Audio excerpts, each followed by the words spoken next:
Hi, everyone, and very good evening to everyone who's joined us for our webinar on leadership in a hybrid working environment.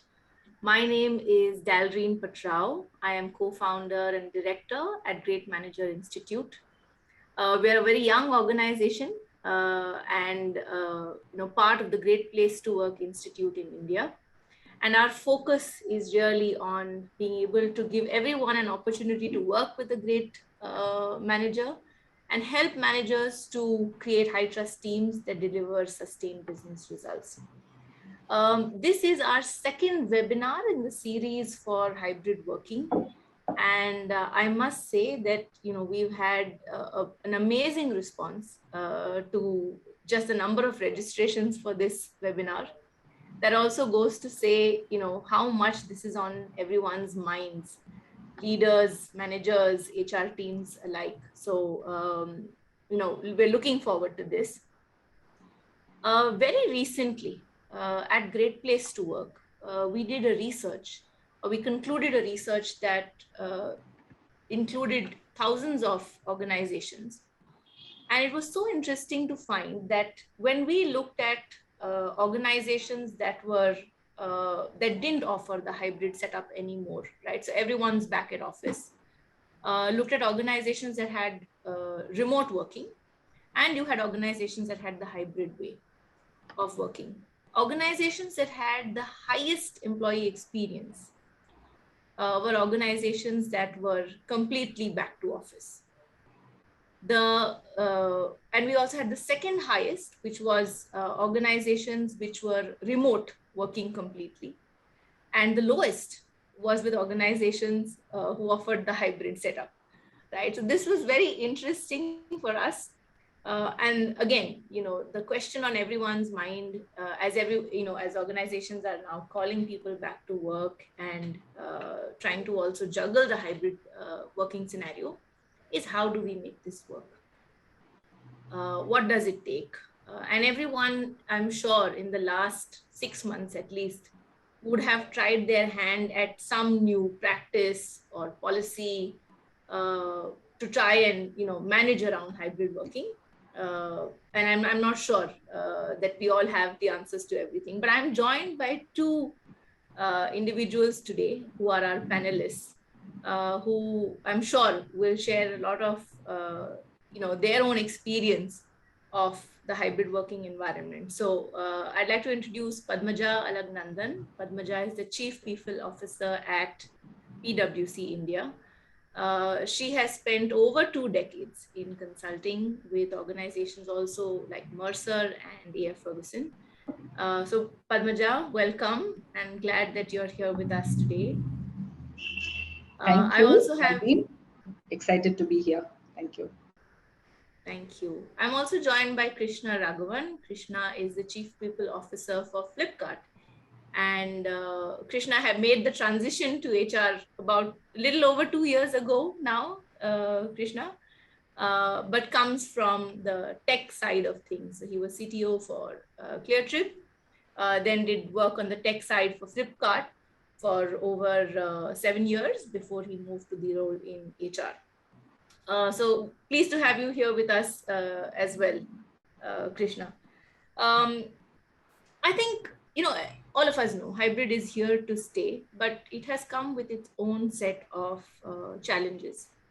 Some industries being more hard hit with, policies on how to get people to enjoy the process of hybrid working and making everyone feel included as well, right?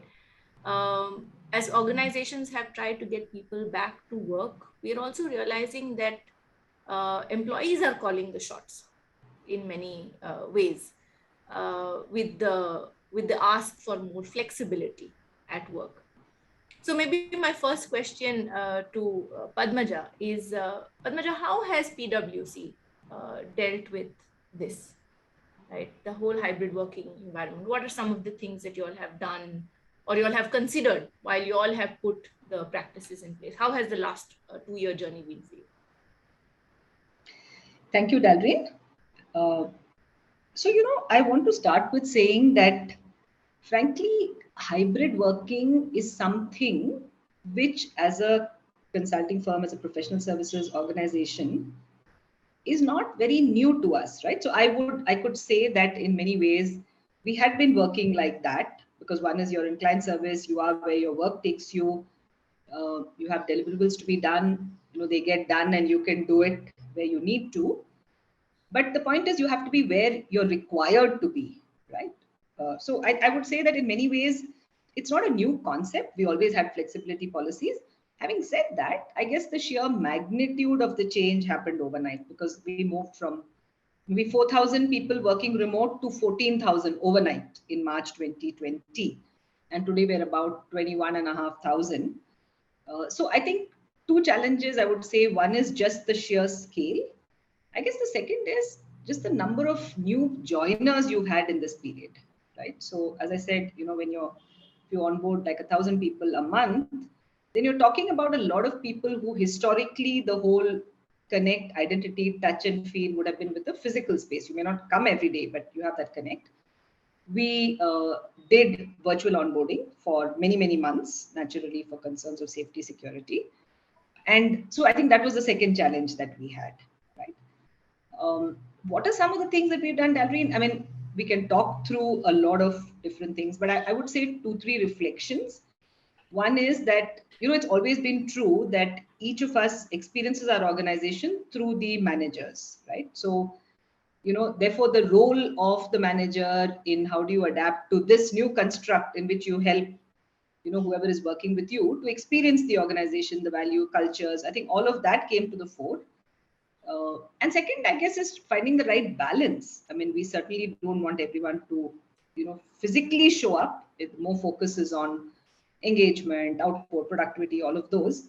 But what's the right balance where you allow for that flexibility, at the same time you bring in the, minimal team connects and engagement and bonding.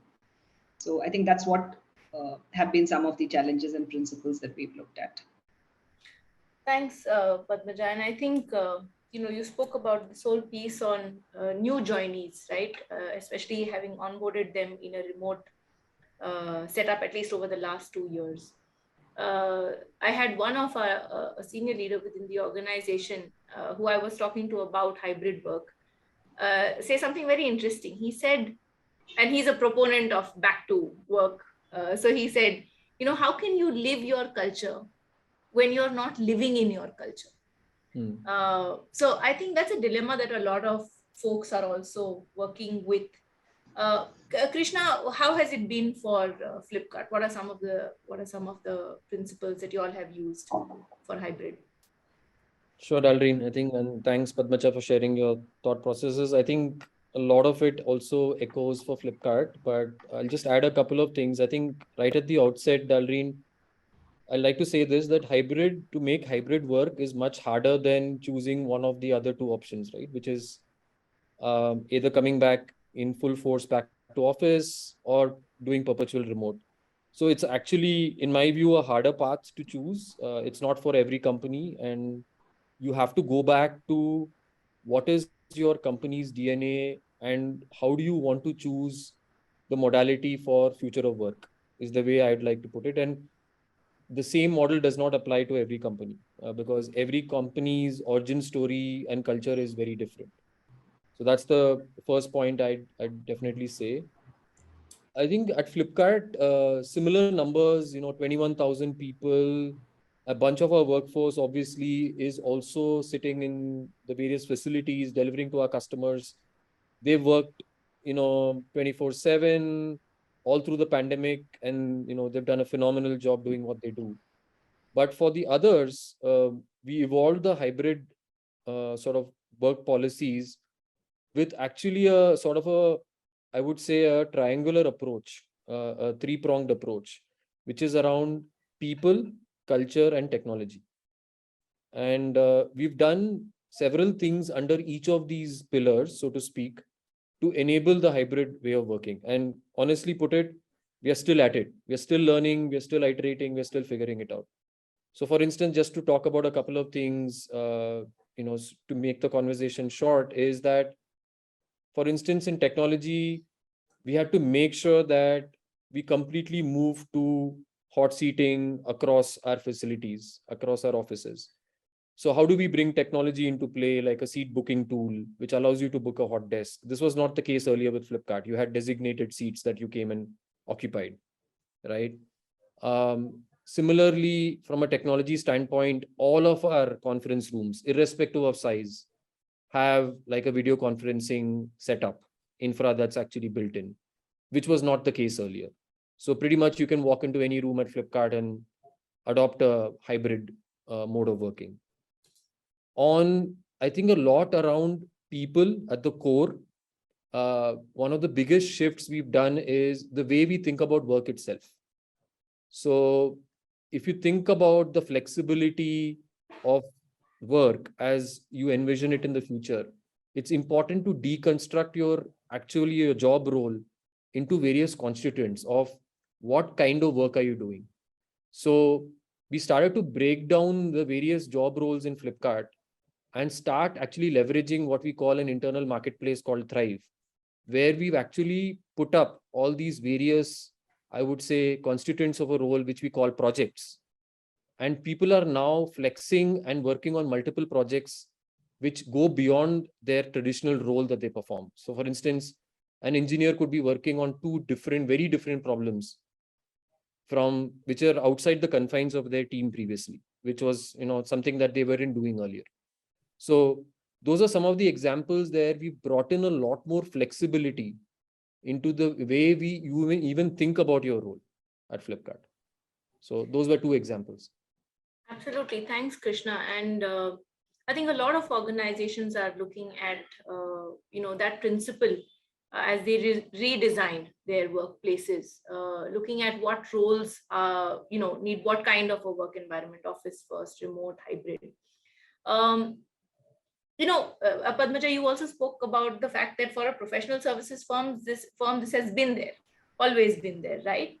But do you see any differences in the traditional, slightly older way of managing people, even in that setup, versus what managing people in a hybrid setup looks like? So what are some of those things that managers need to be more ready for today? So yes, Dalreen, I mean, like I mentioned, in some ways we've been familiar with it, but I think the scale is of a different magnitude. I think the first thing is to also recognize what are some of the advantages, right? For example, as like many others are doing, uh, today we have access to talent pools which are well beyond the locations that we have physical offices in, right? So I mean, basically, as leaders, if we start recognizing those things, it helps us to start preparing our mental mindset also in terms of how do we make this happen, right? The other thing that I personally believe is an advantage is I think in many ways it drives actually more meritocracy and less bias. I mean, Krishna spoke about work allocation. I think when you work hybrid, it's not like you look at who's there, it's not like you see who's available to allocate work to, but you actually can bring in technology and drive much fairer approaches to work allocation, to performance evaluation, than if it is about physical proximity. So I think there's a lot of opportunities that actually have been thrown up by hybrid. How has the role of the manager evolved? I mean, I guess we've all been learning over the last 2.5 years, isn't it? I would say to start with, a lot of it is about much greater degree of empathy. If I think about the basic leadership construct of head, heart, guts, that whole bit of the heart, empathy, right, needed to come to the fore, because initially, and then again during the second wave, it's a lot of anxiety which is there in the team. So just moving from that task transaction focus towards bringing in this was something that was important to do, right? I think the second thing is just a lot of continuous simultaneous communication, because things evolve so fast, right?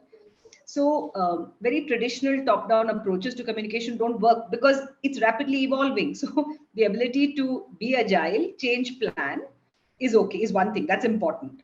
But how do you make sure that everyone who needs to know is also on board, right? From a change perspective, I would say that's a second. And then if I think about it, this whole issue we discussed about so many new people who've come in. So almost like being a coach, mentor, guide, because there could be issues which could be as transactional as how do I get around on, a process or something to do with expense booking or something as transactional as that, but which could be very, very important for a new joinee, all the way to, if somebody is thinking of career change. And we've seen so much of that where, a lot of people start thinking about how do I want to spend my life? Is what I'm doing really meaningful? Is this, what I want to be doing? So I think those conversations, making the space for it, being a good listener, helping somebody think through, I think that's also made a very big difference, right? But I think the biggest learning is that as organizations, we need to give our managers the space to do all of that and empower to do all of that. Because sometimes it is about, people manager training, but I think that's just one part of it. Right? There's the whole construct, the whole ecosystem has to come around giving that flexibility, because the requests are also so different.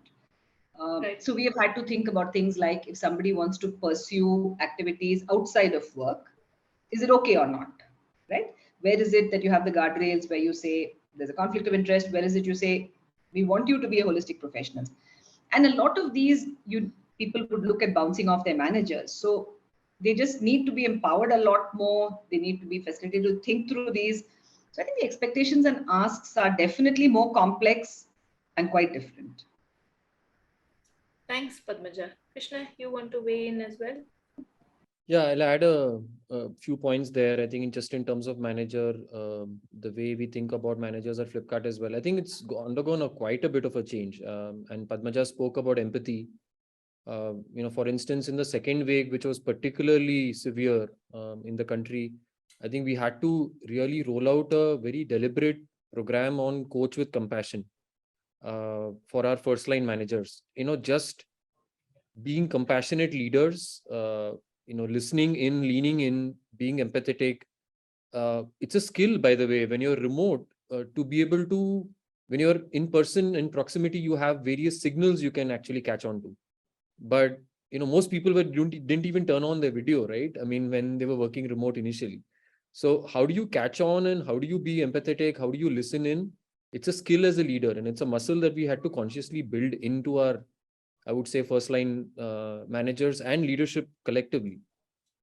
The other thing I would definitely say is, in addition to empathy, is the purpose element, which I think is the big element that needs to be further, I would say, reinforced when you're working in a hybrid setup.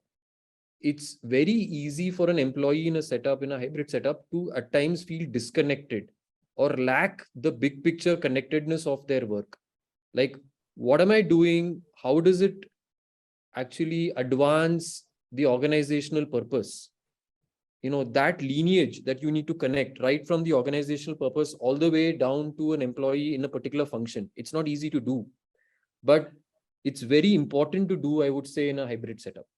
So that's the second element on purpose, I would say, which we've actually really doubled down on in Flipkart. And finally, the third element is and I spoke about people, culture, and technology as the three pillars of future of work. When we bring in new policies, as an example, Dalreen, we brought in this policy around part work, part pay. It's not something revolutionary. Some organizations already do it. But when it lands in an organization such as Flipkart, how do you equip the managers with the right tool sets about adopting such a change and doing the change management around it? You need to equip them with training, but more importantly, with technology. For instance, we had to really focus on the people analytics function within HR to make sure we equip the managers with data and data with insights. Providing data just like saying truckloads of data is useless. But how do you actually even provide them ready-made insights becomes important, right? So for instance, every time an employee reaches a milestone in a hybrid setup, there could be a first year anniversary or a third year anniversary. Gone are the days where you do an annual survey. So we have a continuous bot which basically listens into employee voices. When there is a survey floated out, it's a simple 4-5 pointer question, and the employee responds in a particular manner. Do you surface these insights to the leader in question? And do you allow them to take in-time action on that insight? That becomes a lot more important in a hybrid setup, I would say. So those are some of the things we've done. Yeah, thanks, Krishna. And I am going to come a few minutes down the line to what is it that we possibly need to equip our managers with. I think a lot of them have learned on the go, and organizations have been able to support them in this journey to make them feel empowered, to be intentional about what they're doing, to help them feel equipped, tool sets, playbooks, the works, right? So I'll come to some of that and what your organization is doing. But Padmaja, you brought up something that was interesting. You said that uh, in a remote or a hybrid kind of an environment, things like work allocation, etc., can be more fair, right? Because you have to be more conscious about your team members who are operating in different scenarios. Just yesterday, I was privy to a conversation with another leader who said something so interesting. So one of his team members actually worked out. They are still allowing people to work from other locations, and one of his team members worked out of Goa for 2 weeks. Right? They were rolling out the entire HRIS platform, and it was possibly the 2 busiest weeks for that team, right? And she came back and they were just having a cup of tea together, and she mentioned to him that it was possibly the busiest week for me, but the fact that I was working out of Goa, I felt like my colleagues uh, felt that I wasn't working just because I wasn't seen in office, right? And there seems to be that strain, that some amount of unsafety psychologically that seems to have set in with people. uh, any thoughts on how this is kind of evolving and what can organizations do about it? Krishna, Padmaja, I'll leave it open to either of you to respond. Shall I share my thoughts, Krishna? Yeah, please go ahead, Padmaja. Thank you. So, Dalreen, I think this is where we have a tremendous role to play in terms of driving governance with the right metrics. But before I say that, soon after we went completely remote, I just want to say that there was a very big transaction, right? That was happening in India. It was a acquisition. Uh, we won that piece of work remote, delivered it remote, and everything. Never met the client, right? Never met physically. Of course, engaged a lot. So I think there are enough examples that it can be done, right? And I think, frankly, that is what a lot of leadership is about, right? In fact, I frankly feel there's a tremendous opportunity today because it's very easy to go back to old ways. And that's where we have to hold the mirror up and say what really suffers. So, do I think completely virtual is good all the time? No, I do believe that it's important to carve out those spaces, and frankly, we're redoing our offices as well everywhere. So, two changes. One is we are going much more into talent hubs. Like I mentioned, we want to use this opportunity to source talent across. So, we've opened up offices in Jaipur, in Bhubaneswar, Noida, opening up in Thane. So, we're really trying to go a very, very distributed kind of a model. And I think the second is in the offices themselves, we're looking at hot desking with a lot of collaboration spaces built in, right? So that is the approach that you want to take because it is important. It is important to have that space for collaboration. But I think we're also realizing that it's such an individual choice. So, for example, we have a next generation forum in PwC, and I engage with them once a month. This is a forum of our managers, senior associates, senior managers, just to get a pulse of what's happening, and we use them like a sounding board.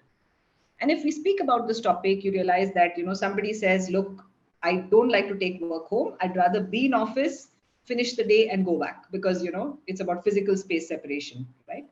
Somebody else finds why do I need to come in? I'm in a Goa or a Chandigarh and work is just going fine. Personally, I love the balance between, I don't want to be at home all the time. I like going into office. I like, engaging. But I will not pack my day with calls, which I do when I'm home. When I'm home, I can be extremely productive within quotes because you get a lot done, right? There's less of the engaging and what you could call distractions. So I think it's very important to realize that there is no one formula. And we also have to trust our people to figure out the balance that works for them. And that's where managers can actually, make a big difference. Um, this is where as HR, when it comes to, let's say, for example, evaluations, this is where the governance can actually be driven. Where if there is at all a feeling that, somebody is not contributing, doesn't stay, late enough, goes to Goa or some other place, I think that's where governance really comes, right? And I think the whole governance framework that we all need to put in has also become a lot stronger, whether it's on, gender related pay equity, career progression, uh, and we just have to do it. And it is a change. After all, 5 years ago, if you speak about, flexibility, work from anywhere, it would have been a question mark. Now we've shown that it can be done. So we just have to keep moving the needle on that. I mean, I feel very, very strongly about it because it's easy to go back to old ways, and that's not progress. True. And if you will all recall, when COVID hit and everyone had no choice but to go completely remote, for the first 4 or 5 months, I think every leader you spoke to said this is the best thing that could have happened to us. Our productivity is through the roof. Everyone's being able to collaborate, work well, they're reachable, and there was absolutely no issue, right? In fact, organizations said all it took was perhaps COVID to happen for us to do this. Otherwise, we would have taken 2 years to move to a work mode like that. But today, what we are also finding is that organizations, productivity is coming under the scanner again. Organizations are going back to saying, okay, how can we track what individual A is doing and individual B is doing if they're sitting remotely?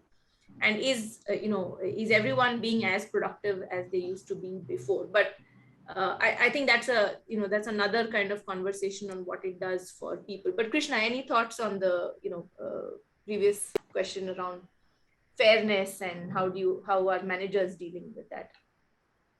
I think the way to actually tackle this problem is, I would say, being along with a strong governance framework. I think, like I said earlier in the previous response I made, is around equipping managers with the right level of data and holding the mirror. I think HR has a huge role to play there.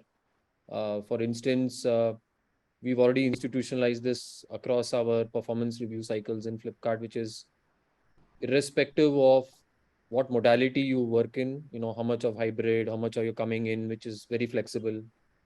Are there any biases, both conscious and unconscious, that are creeping in the way we actually rate, promote people, talent in the company, right? So we are looking at triangulating various data sources and showing the mirror if there is a bias that is playing in, right? So I think that's the best way. I would also call out some very, very simple rituals, which you spoke about, Dalreen, right? The example you used about somebody working out of Goa and not feeling that, they were recognized, that they were working as hard as any one of their colleagues. I think as simple things as we've started just a simple ritual around somebody taking the onus in a meeting to make sure that they watch out for any questions, any responses, people who have not spoken, who are logging in remotely. Because it's a habit, right? And all habits need to be cultivated. They don't emerge just overnight. So for an organization that has been very, very close touch, high touch, working around the table, scribbling on the table like Flipkart is, to every meeting almost happening hybrid where there are some people logging in remotely, how do you make sure people logging in remotely feel included in the conversation? It starts with that. So we've started a lot of rituals in that aspect as well. So, I know I answered both your questions and just sort of extended that thought process a little bit, but those are the things we are doing. I'm going to extend that a little bit, Krishna. You spoke about, I think, the whole piece on being able to listen continuously, give managers data. And I think that is such a powerful tool, right? But just give them the right amount of data versus data that they can't make sense of. and that they can action quickly. I love the use of the word rituals, because that is what great managers philosophy is also about, saying what are those simple things that you can do on a daily basis that make a difference with your team. So what are some of the ways, what are some of the other ways in which Flipkart has actually equipped or enabled managers over the last few months, or will continue to do? And Padmaja, I'll ask you to come in also on this question. Yeah, I think one of the points we've already talked about, which is, insight generation, providing a lot of actionable insights, very simple, very actionable. For instance, if there's a particular signal that emerges from an employee around lack of engagement, how do you surface that very timely? Because acting upon a signal from a time perspective is probably the most important thing. It doesn't matter to the employee if you're talking about it like 3 months later, 6 months later. So that's something that we are very consciously doing. I would say a lot of constant sensitization, which is more experiential in nature. Like, you can do so much as classroom, teaching, but we firmly adopt the 70-20-10 kind of a model at Flipkart around every learning initiative. So how much can you bring about role models in the function locally and showcase how they are managing hybrid teams, right? So like, for instance, I think Great Manager Institute and other institutes are acknowledging great managers and leaders. We also have internal programs that acknowledge this, right? So how do you create that sort of role model behavior and gamify it to some extent? Because that works very powerfully, right? When you see people up saying that these people are actually doing a fantastic job, and these are data points that showcase that, how can I be one of them, becomes the conversation. So that's also another thing that we're doing very consciously at Flipkart. Wonderful. So I heard uh, recognizing people also for doing the right thing, right? So you make role models for the behaviors that you want to encourage. Thanks, Krishna. Padmaja, over to you. So I think Krishna made great points. If I just think of, what all can we do? One is, of course, the whole construct about gathering the feedback and making it available, right? And that one part of it is more at a systemic level, and one is at a very individualized level. So if I give an example of, at an individualized level, one of the correlations that I guess, we figured out. So, I mean, like every organization, we collect a lot of data. When we have the exit analytics, we have the real-time feedback. And one of the analytics that really came out was just the whole correlation between utilization among top talent and the resignation rates, right? And interestingly, there's an optimal. If it's too low, that's not engaging. Obviously, if it's burnout, that's something else. So things like the early warning, just to say that, where is it that somebody is moving from that whole point of being very engaged and charged and challenged to being burnt out, right? Is just one example of how, we can give some of that data to help somebody take that decision. I think there are lots of other things, right? For example, I'm sure HR teams in many organizations, we do these kind of catch-ups to get a pulse on the flow, what's happening. You give that feedback to managers at different levels, which I think then helps a lot, because, you're able to get insights which you may not have thought about earlier, qualitative, and able to work on it. I think the third would be empowerment. I think that's taken a slightly different dimension. And that could be in something as, tangible, operational, as saying, okay, you have budgets to say, someone's low, go out, take them out, talk to them, or whatever it is that a manager would want to do in a manner that's meaningful. But also empowerment on things like, say, retention conversations. Like I gave the other example, right? You have people who have other interests. To what extent do you allow for that? Do you not? So I think it's been important to do that. And that's not easy to do, because there are also systems and processes. So how do you bring in that right balance? I think is the other area that we've really had to look at, other than aspects like development, inputs, training, coaching. which is something where we've put in a lot of focus. So we committed to, investing 1% of revenue in upskilling, and a good part of, so that's in different areas. It's about technical skills, digital skills, it's on leadership development. So it's across many different areas. But the leadership development, people management is an area where we've really ramped up the ante in terms of investment in learning. Thanks, Padmaja. Uh, my next question comes from some very interesting trends that a recent report that I was reading talked about, right?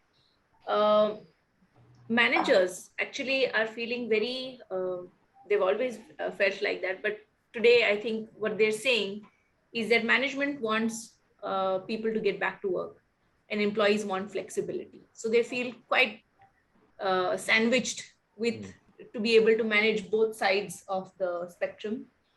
Uh, Krishna, you alluded to this some time back, but a lot of employees are saying, help me connect to the bigger picture, right? So as managers in a remote context, how am I being able to do that? The third thing that managers are also being faced with is, why is it worth it for me to come back to the workplace, so to say? Why can't I do something? Why can't I do what I'm doing from remotely? And the last piece is well-being at multiple levels. So some very interesting data that said that, in the kind of hybrid setup, our online meetings have gone up by 252%.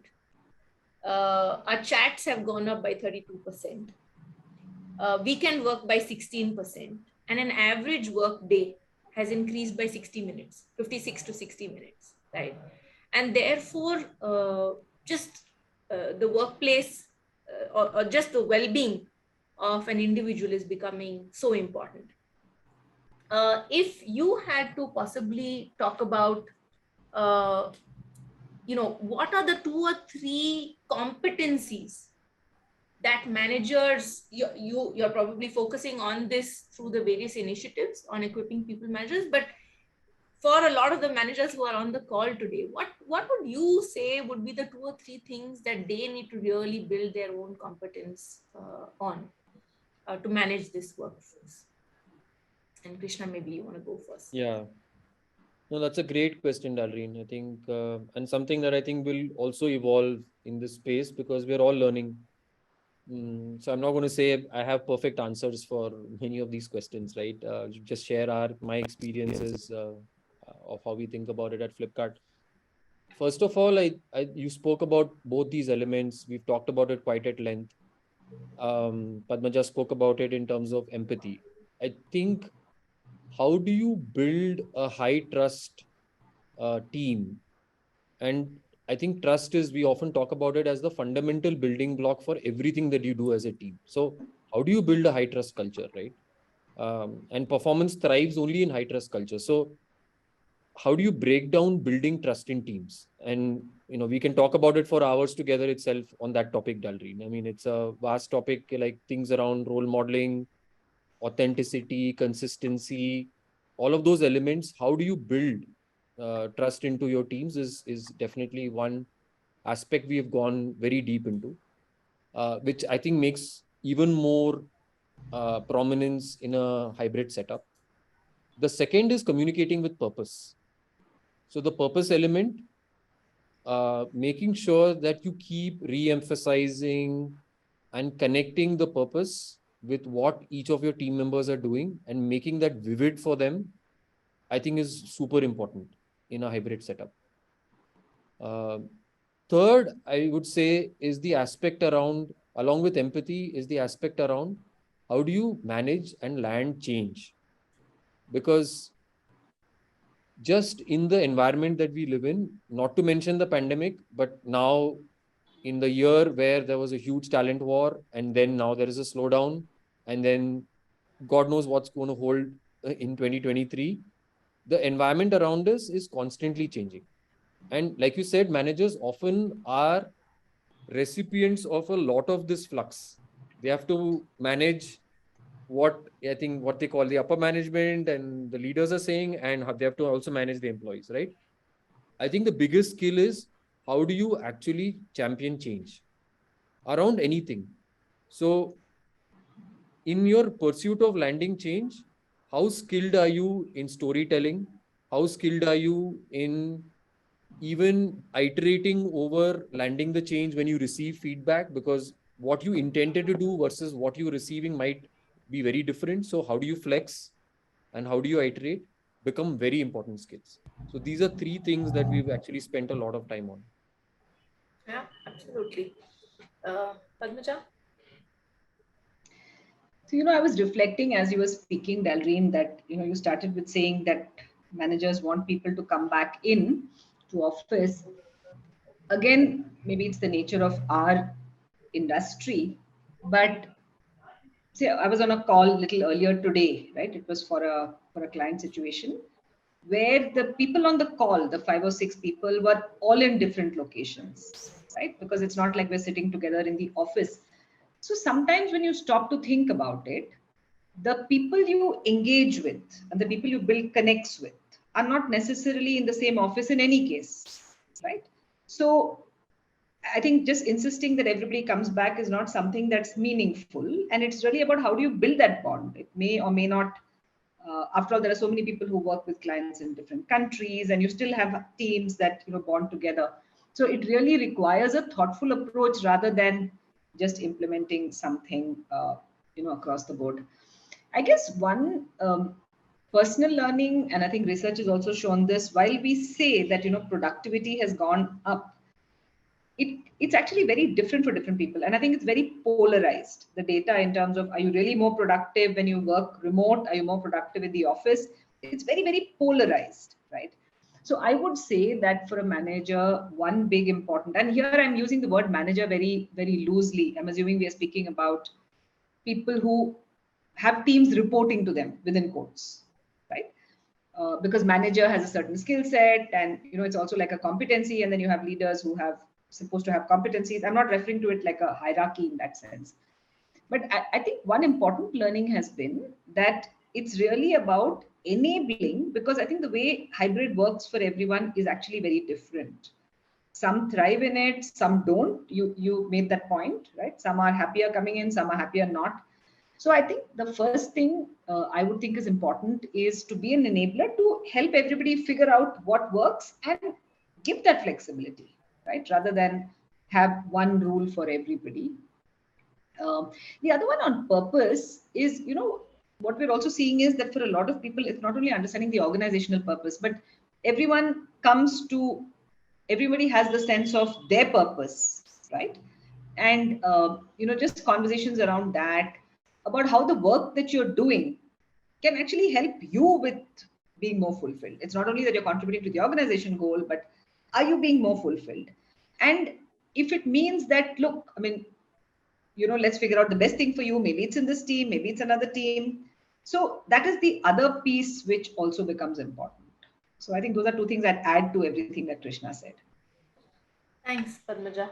Krishna, I know we have about another 15 odd minutes to go, and we have a few very interesting questions. So I'm going to try and take some of those before I come back to one question that's on my mind towards the end.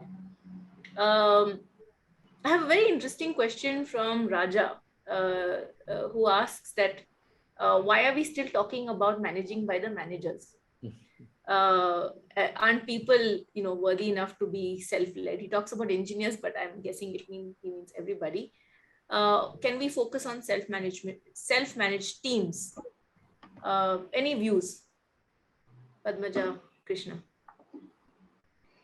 Yeah, I can go first if you want, Padmaja. Are you okay? No, please. I'll go after you, please. Yeah, I think it's a great question, actually. So we were talking in the context of managers, so therefore we spend time talking about it, is the way at least I'll think about it.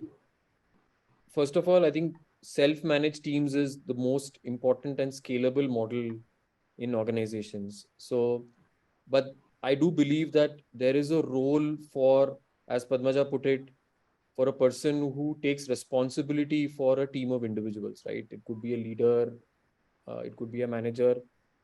but there is a role in organizations. There are organizations that have actually done away with managers altogether.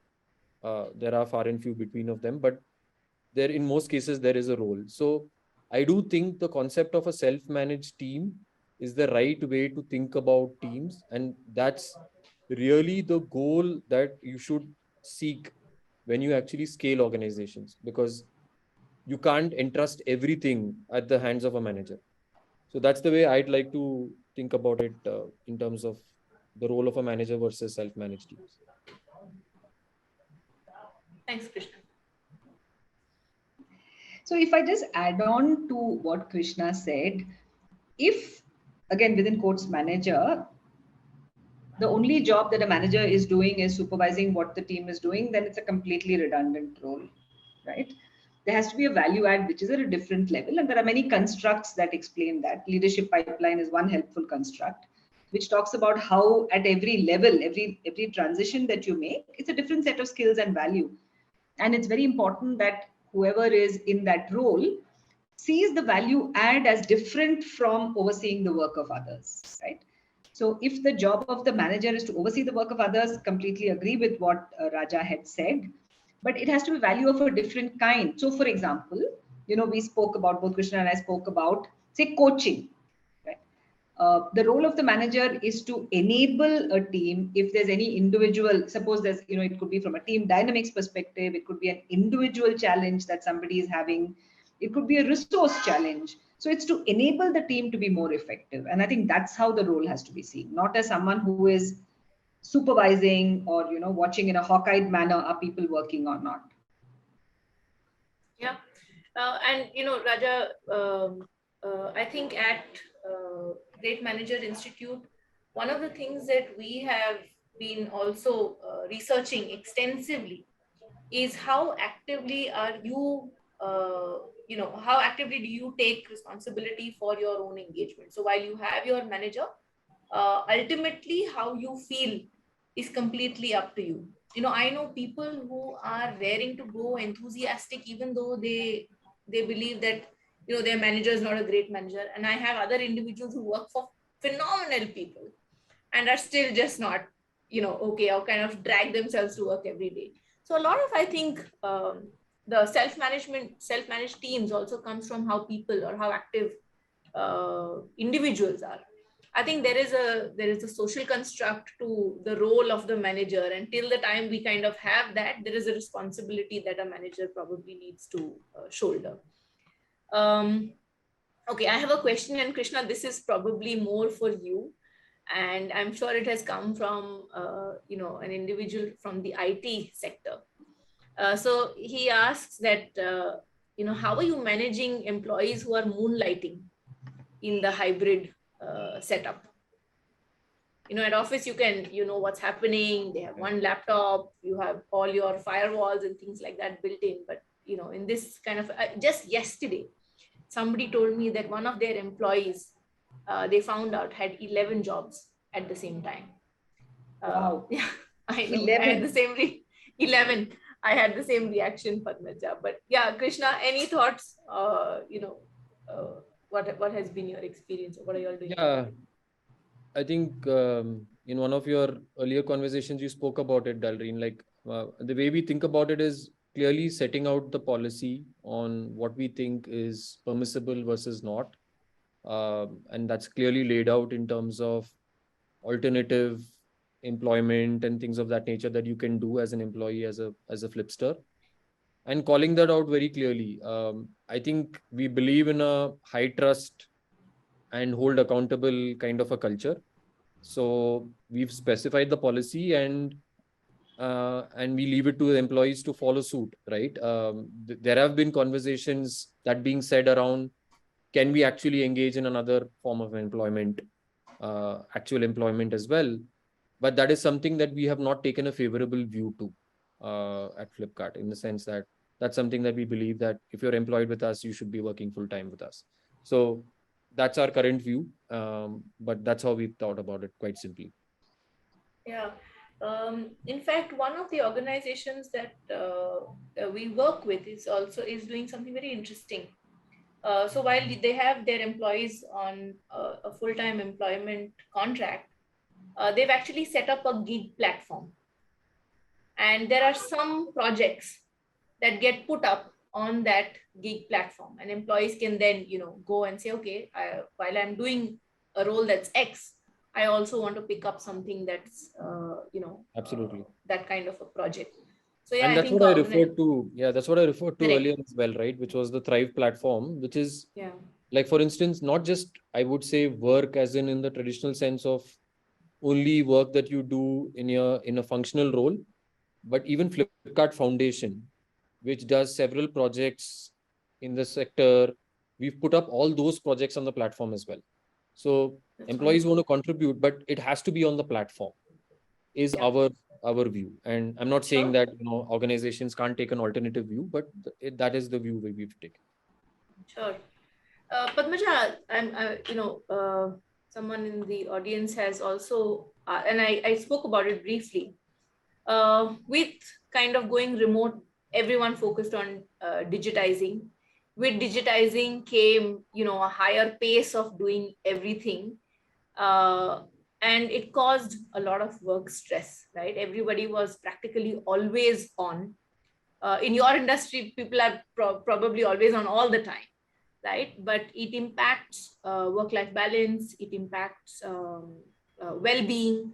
So the question is really, what can organizations do to have to address this? And are there some practices that you all are doing at PwC? So you're right. Many organizations found this, right, because in the pandemic initially, nobody was going out earlier. Maybe a weekend someone's out, or they're on their time off, they're traveling abroad. You don't even try and reach them. But in the pandemic, the assumption was everybody is available.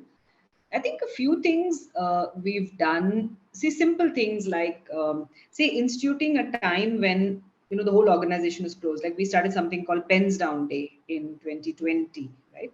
Where what we figured is if people take time off and that everybody else doesn't know. That's the other thing about virtual, right? Nobody knows uh, whether it's a day off for you or not, because okay, now I mean, mail also helps to say that you're out of office, but we instituted this pens down day, which says that the whole firm is closed, and we would try and do it on a Friday or a Monday. For the December break, we look at the days between Christmas and New Year, and whatever days there are, the firm gives half the leave, the other half is taken from the employee. Like suppose it is 6 days, it will be 3 and 3. So it's just a planned break where everyone shuts down, and the pens down, we try to do it like once a quarter. So it's like a 3-day weekend. If it is a 3-day weekend, then you make it a 4-day weekend, which is like a shutdown.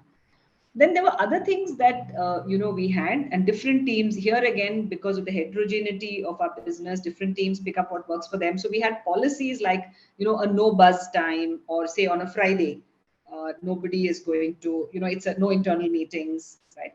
So there were a lot of policies like this that you can actually put in place, which help. I think we also tried from a burnout perspective. We found the usage of things like counseling went up hugely. So we have a platform. We always had one, but we opened it up to not only our people but also their families, and some of that also went up in a big way. The other thing that we realized and is that in physical offices, there's a lot of serendipity in meetings. You kind of go in, you meet someone you didn't expect. That doesn't happen as much virtually. So you try and use technology to simulate that, or you kind of make your, the hybrid, which is the physical and the virtual, so that, as Krishna said, the definition of work, I mean, all of us, we meet colleagues, we network. It's not a conversation about an output or a deliverable, but it's such an important part of cementing team dynamics or just cementing relationships, right? So how do you alternate that? I mean, sitting in front of a screen all the time, not moving around is not healthy. So even simple things like how do you have the rituals around getting up, moving, standing desks, all of those things too. Krishna, anything that you all have done at Flipkart to address this?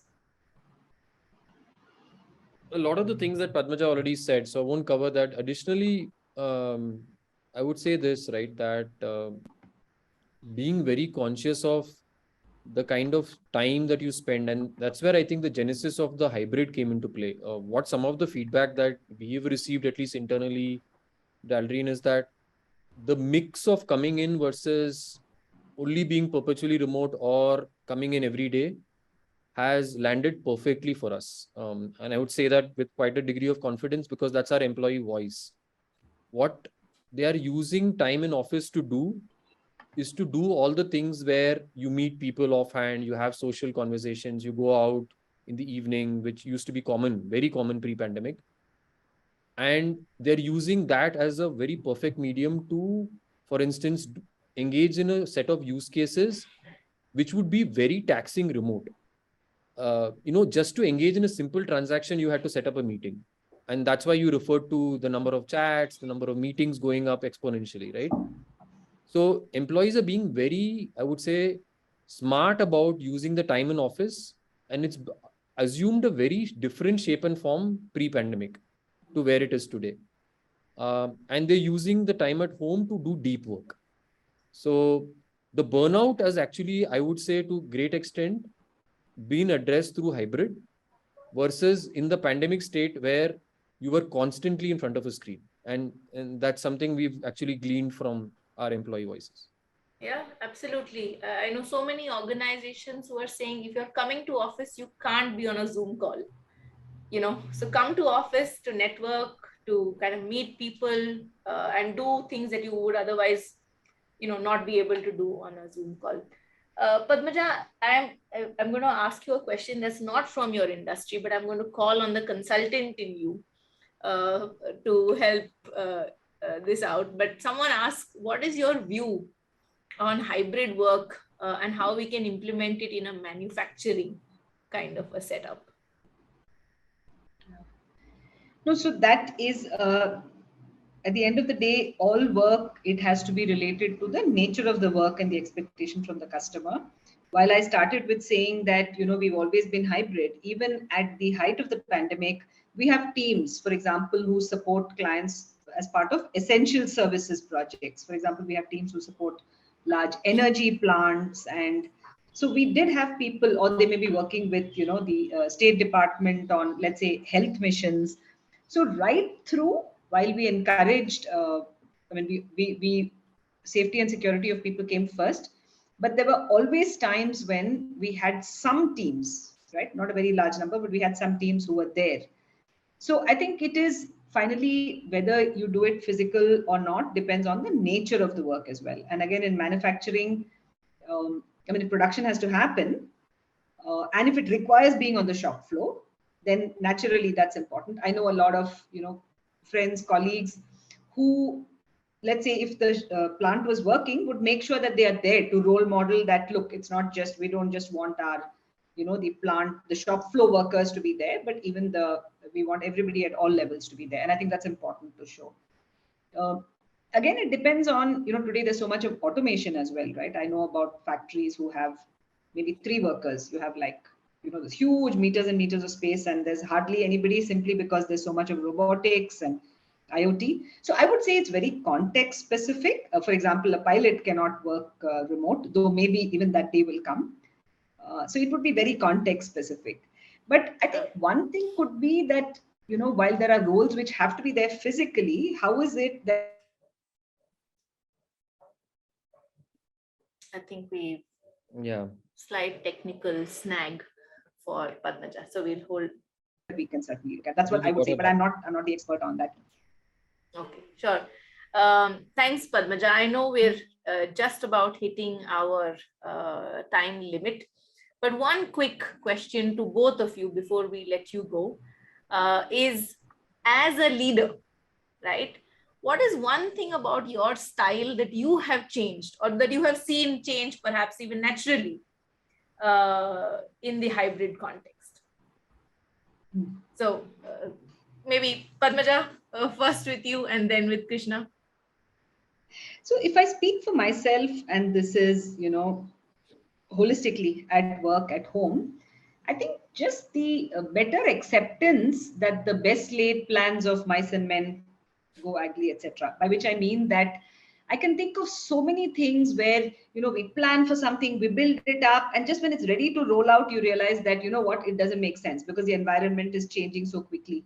So in a nutshell, I would say being less uncomfortable with very rapidly evolving environments and having to write off a lot of work just because it doesn't make sense then. Maybe it'll make sense later. Thanks, Padmaja. Being humble, realizing your own, that you don't control everything. So realizing that, being humble about it, and quickly adapting. Thank you. Krishna? I think challenging status quo a lot more actively. And I'll just use your previous example on manufacturing, but like in a supply chain context, like for the longest time at Flipkart, in all the years of our existence, we thought that we can't do a 5-day work week for our supply chain folks. So we started implementing a 5-day work week, which mirrors what we do in the corporate setup, right? And I think it came from this hybrid setup and us challenging it. So doing a lot more of that actively as a leader and role modeling that and following the rules of the game of hybrid setup, even for myself, like being very conscious about what your behavior shows up, how your behavior shows up, and how your team takes cues of it. Like if it's a 3-day work week, it's a 3-day work week. Like I don't show up at all on the 4th day, however tempting that may be. Right. So those are the things that I've at least been very conscious about. Wonderful. Krishna, Padmaja, thank you both so much for a very engaging conversation and for sharing your experience, your insight with our participants on this webinar today. Absolutely delighted that we could have you. And to everyone who joined us and stayed on for a couple of extra minutes, thank you so much. And we hope you found this webinar useful. Thank you and have a good evening, everyone. Thank you so much, Dalreen. Thank you, Padmaja. Thank you, everyone. Thank you, Have a everyone. good evening.